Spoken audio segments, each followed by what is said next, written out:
শুনেলে আমার দাদু ন ও সে বিরাট লোক ছিল রে, বিরাট লোক, 16 আনা দক্ষিণা। আর ওর যে একটা গোহাল ছিল না, ই দুয়ারে যদি কোনো গায়ে ঢুকতো না, তো হাত দুয়ারে বাইরে হবার সময় ছেলে সঙ্গে বাইরে 16 আনা দক্ষিণা। তাহলে তোমার দাদু আমার দাদুর বন্ধু ছিল। কি করে কি করে?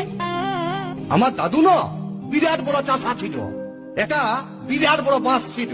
ওই বর্ষাকালে যখন জল হতো না, তখন ওই বাঁশটা দিয়ে সব মেঘগুলাকে খেচড়াই খেচড়াই এক জায়গায় জড়ো করতো, আর এমন কুচে দিত না যে একেবারে হড়হড়ায় জল করতো, আর জলে একেবারে ক্ষেতগুলা বহান যেত। তো হে রে, তোর দাদুই ও বাঁশটা রাখতো কথা বল না 16 আনা দক্ষিণা। কেনে তোমার দাদুর গোহাই জয়? দাদা বলতেছিলি চাটা কত দূর হইল? চা দাঁড়া দেখছি।